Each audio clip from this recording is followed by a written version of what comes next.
A cold-hearted girl falls for her mom's debtor's son. Afraid he will get killed, she plans to run away with him, but her mother finds them and murders him right before her. From that moment, the girl makes a silent vow to take revenge. Let's begin. A newborn baby is discovered inside a coin locker by an old beggar and gives her a name, Il-young, the number of the locker she was found in. She grew up on the streets with the homeless, eating whatever moldy food they can find. One day, the police raid the homeless camp. A detective named Tak grabs Il-young. He isn't saving her, he is drowning in gambling debt and intends to use her to repay his debts. He brings her to a small photo studio in Incheon's Chinatown. But the place is not what it looks like. Behind the curtains, they make fake IDs for immigrants, run illegal loans, and when people cannot pay, they take organs. All of it is controlled by a woman known as Mom. Tak offers Il-young to Mom as payment, and she takes her in. The next morning, the children are sent out to beg on the subway. On the way back, the men driving the van throw some of them out one by one onto the road. The little ones cry and scream. But Il-young stays quiet, her face blank. She finds another abandoned girl named Song and the two walk back to the photo studio. When the door opens, Song collapses, but Il-young simply tells Mom to order food for her. Before sunrise, Mom wakes Il-young and takes her outside. They walk to a dying dog lying in the dirt, its body broken. Il-young stares at it, but Mom raises a shovel and kills the dog in one clean strike. She looks down at the girl and warns, if you ever become useless, your fate will be the same. This is the world she must survive now, cold and cruel. Years pass, and Il-young grows into one of Mom's most reliable workers. One night, she enters an illegal gambling den, and she sits in front of a man who owes a large debt and calmly tells him to pay. He laughs in her face, then slams her head with an ashtray. It causes a wound on her cheek, but Il-young only bends down, picks up the ashtray, and spits blood into it. She repeats the same sentence, voice steady, pay what you owe. The man gets furious and raises his hand again. Before he can strike, Il-young takes out her phone and calls her partner, who is currently with the man's wife. The man freezes, his whole attitude changes in a second. Then Il-young raises the gambling stakes and even helps him win a round of mahjong so he can lessen the debt. But before she leaves, she tells him to put a glass bottle into his mouth and smashes the ashtray against his head. That night, Mom welcomes Mr. Wu, a long-time debtor, back to town. He has finally paid everything he owed at the cost of 2 fingers. When he sees Il-young and asks if she's new, Mom answers in Chinese, "She's my child." Back at the photo studio, all the children are gathered, older now. Swang is there too, the girl who once fainted at Mom's door. Il-young checks on Hongju, who struggles with his mind and needs medicine to stay calm. Another boy, Woo-gon, watches her quietly. He doesn't say much, but he looks out for her in small ways. That evening, they eat dinner with one of Mom's associates, a doctor named An. They talk about a missing debtor, Park Gitae, who has run off to the Philippines without paying what he owes. Woo-gon thinks that Park wouldn't run away so easily since his son still lives under Mom's reach, but Mom decides not to take chances. She tells Il-young to look for his son Suk Hune to collect the interest. The next morning, Woo-gon stops her at the door. He hands her a knife for protection, but she already has one. Then he offers her a pack of plasters, a tiny act of kindness. Il-young doesn't know what to do with feelings like that, so she turns away and leaves without a word.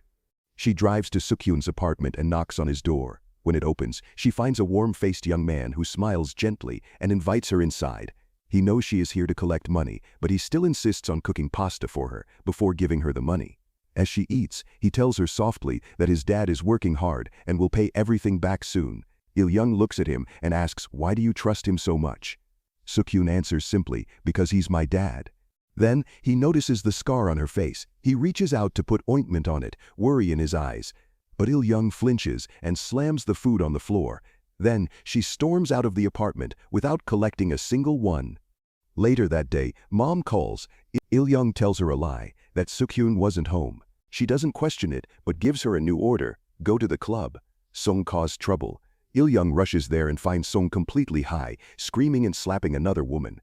As she drags Song out, she notices fresh needle marks on her arm. Outside, a man, Cheeto, steps forward. He was once a kid under Mom and now runs his own business. He smirks at Il-young, but Il-young's voice turns sharp. "Don't give her drugs again." Cheeto shrugs. She begged for it. Il-young steps closer, her eyes cold.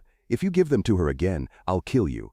The next day, Il-young returns to Suk Hyun's apartment, but nobody answers, so she breaks the lock and heads in. Then she receives a call from Suk Hyun. She follows his directions to a fancy Italian restaurant where he works as a chef, and she waits for him to end work. But instead of giving her the money, he hands her a movie voucher and takes her to the cinema. Inside the theater, he teases her softly. "You can't throw dishes here, okay?" Halfway through the film, she falls asleep on his shoulder. When she wakes and realizes it, she quickly moves away, embarrassed. After the movie, they head for drinks. Suk Hune opens a bottle, checks the cap, and laughs. It says, "Win one more. See, I'm always lucky." Il-young stares at him. "How can you be so optimistic about life?" He tells her that since he was born into this world, he should make the best out of it. Then she asks why he became a chef. "I lived alone since I was 15. I grew up really poor. One day, I was craving a hamburger so badly that I spent all of my money on the cheapest one at McDonald's. When I took the first bite, I cried, because that cheap burger was the best thing I'd ever eaten, so I decided to become a chef." Then, he shares that he managed to get into a top culinary school in France, but he couldn't afford the plane ticket. Still, he practices French every day, just in case the chance arises. Then, Il-young takes him home. In a drunken state, he apologizes in a small voice, "Sorry, I'm poor." For a moment, something soft opens inside her. But then her phone rings. It is Mom. Meanwhile, Cheeto comes to Mom's place with his men to collect boxes of cash. But he talks to her with no respect at all, calling her old, mocking her, acting like he's above everyone. Later, when Il-young returns home, she spots Mom walking alone in the rain. She runs over and shelters her with an umbrella, and she leads Il-young up to a rooftop. There, in the cold rain, Mom lights a small ritual for her late mom. Il-young softly says Mom's mother must have been good to her. But Mom answers in a flat, hollow voice, "I killed her, right here." Then she tells Il-young to leave her alone. At the same time, Woo-gon calls with updates about debtors who still can't pay.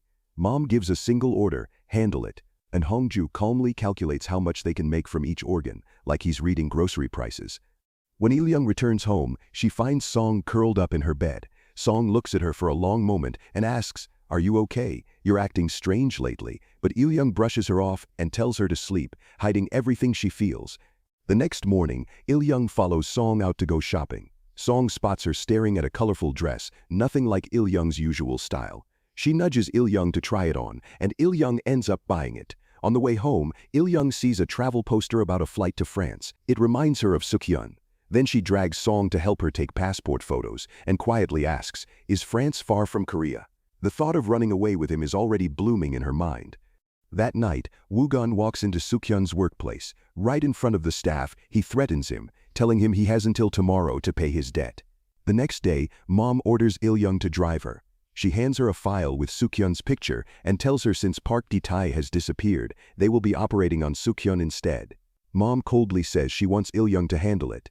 Mom knows exactly how she feels about the boy, and she wants to test her, to see if she is still useful. Then, Il-young rushes to Suk Hyun's apartment, and Hongju is already there. She tells Hongju to count to 100 before going up, but she runs past him immediately. She bangs on Suk Hyun's door. When he opens it, she shoves a plane ticket into his hand. "Leave now, or you will die." But Suk Hyun only asks, "What about my dad?" His voice still soft and innocent. Il-young snaps, screaming that his father abandoned him. But Suk Hyun shakes his head. "I didn't do anything wrong." Suddenly, Hongju appears before them, blade in hand, walking towards Suk Hyun. Il-young blocks him, begging him to stop, but Hongju simply says, "I need to listen to Mom," and lunges forward. With no choice, Il-young smashes a flower pot on his head, knocking him down. She grabs Suk Hyun and drags him away. They almost escape, but in the basement, Mom's men ambush them. Il-young is injected with something that weakens her instantly. Her body collapses, her limbs heavy. Mom steps out of the shadows and presses a knife into Il-young's hand. "Show me you are still useful."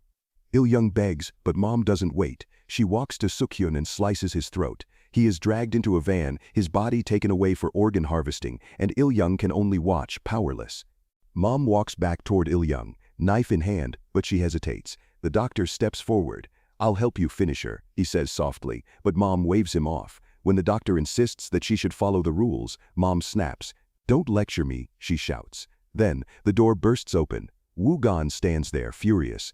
"Do you have to do this to each other? We are family." Mom's lips curl into a cold smile. "Family? Are we really?" she mocks, cruel and unyielding. That night, Il-young wakes up in darkness. Around her, dozens of other girls lie in the shipping container. The container doors swing open, and the girls are dragged out, one by one. Chido is there, overseeing the shipment. When he sees Il-young, his eyes narrow. Then he receives a call from Mom. Let her go to Japan unharmed. Chido, clearly unhappy about the special treatment, punches Il-young hard. With a quick, precise strike, she slashes his eye, shoves him into the sea and runs. Chido's men swarm her from all sides. Trapped with nowhere to run, Il-young makes a split-second decision and jumps into the sea. Meanwhile, Mom answers a call from Chido. He complains, furious, that Il-young ran away. Mom listens quietly, then hangs up. Later, she gathers the children. Il-young didn't go to Japan, she says, voice low but sharp. Do not do anything reckless. The kids look defeated, as their so-called family has fractured. Later, Tak's phone buzzes. It's a message from Chido. Kill Il-young. I'll pay you 300,000 and clear your debt. That night, Il-young calls Song, and she tells her to head to Mr. Wu's store. Hongju, sitting nearby, overhears. As Song leaves home, she bumps into En, who tells her, "You must be careful. You're the only normal one left that Mom can trust," he warns. Il-young shows up at the fish cake stand, and Mr. Wu delivers Song's message for her to head to their baseball hideout. Then he tells her, "Never visit me again." Everyone is afraid to be associated with Il-young now, as it could cost them their life. Meanwhile, Mom goes to the club to meet Chido. He smirks, still furious. "You need to compensate me. I might go blind in one eye because of that girl." Then Mom pulls out a calculator. She starts adding and subtracting the cost of raising him, cleaning up his mess, failing to send Il-young to Japan unharmed. When she finishes, the sum is massive. Chido laughs hysterically, but Mom doesn't flinch. "Since you have no money," she says coldly, "you'll pay with your body." His men move in. One by one they stab him, relentless. When it's done, Mom hands his position over to the next in line. Later, Tak arrives at Mr. Wu's shop. "Where is Il-young?" he demands. Mr. Wu pretends ignorance, but Tak leans closer. A silent threat. "Lose your arm if you lie." When Il-young reaches the old baseball arena, Hongju is already there. His eyes are wild as he lunges at her. "You abandoned me. You tried to kill me first," he screams. Il-young tries to hold him back, but he doesn't stop. He raises the bat for the final blow, but Wu-gon grabs him from behind. "Get a hold of yourself," Wu-gon shouts. Hongju turns and stabs Wu-gon in the neck with a pen. When Wu-gon sees that Hongju won't stop, he snaps Hongju's neck and he collapses. Seeing the whole thing, Il-young breaks down in tears. She crawls to Wu-gon. "We have to go to the hospital now." Wu-gon shakes his head weakly. "Just pull out the pen for me, and don't hate Mom too much for what she did." Moments later, Tak appears from behind and knocks her out cold. She wakes up in the trunk of a car. When the trunk opens, Tak reaches in about to shoot her, but Il-young attacks first, and he falls to the ground. Il-young picks up Tak's phone and calls Mom. "Both Hongju and Wu-gon are dead," she says. "Do you hate me that much? You even hired Tak to kill me?" Mom listens quietly, then calmly asks, "Are you coming home?" At the same time, Song collapses from an overdose, alone and helpless, and Chido's lifeless body is buried in fresh concrete. Later, Il-young enters the photo studio. Mom sits at the table, eating like nothing ever happened. "Eat first," she says gently. Then, Mom asks her, "What was so good about Suk Hune? Why risk everything for him?" Il-young looks down. "I don't know. He was the first person who was ever kind to me." Then Mom asks, "Do you plan to kill me?" Il-young's voice cracks. I'll try." Mom shakes her head. "No, don't try. Once you decide, you finish it." Il-young lifts the knife, and she stabs Mom. With her last breath, Mom whispers, "Stay alive." Then she slips a key into Il-young's hand for locker number 10. Il-young falls to her knees, sobbing. She has lost her family in one night. And now she stands in the ruins of her life, unable to see where to go next. Il-young has taken over the operations. She enters a van full of illegal immigrants. She looks at a woman sitting behind and asks, "Do you have someone with you?" The woman answers in Chinese, "Yes, my child." Il-young freezes. The words sound familiar. She remembers Mom saying the same thing to Mr. Wu when he asked about her. Mom had treated her like her own child all along, but she just didn't know how to show it. Then Il-young heads to locker number 10. Inside, she finds her adoption certificate and her real ID card.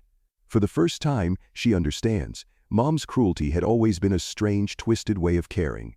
In the final scene, Il-young sets up a small ritual for Mom. She bows 3 times, flicks a drink 3 times, and drinks it. For that brief moment, she acknowledges the complicated bond they shared as mother and daughter.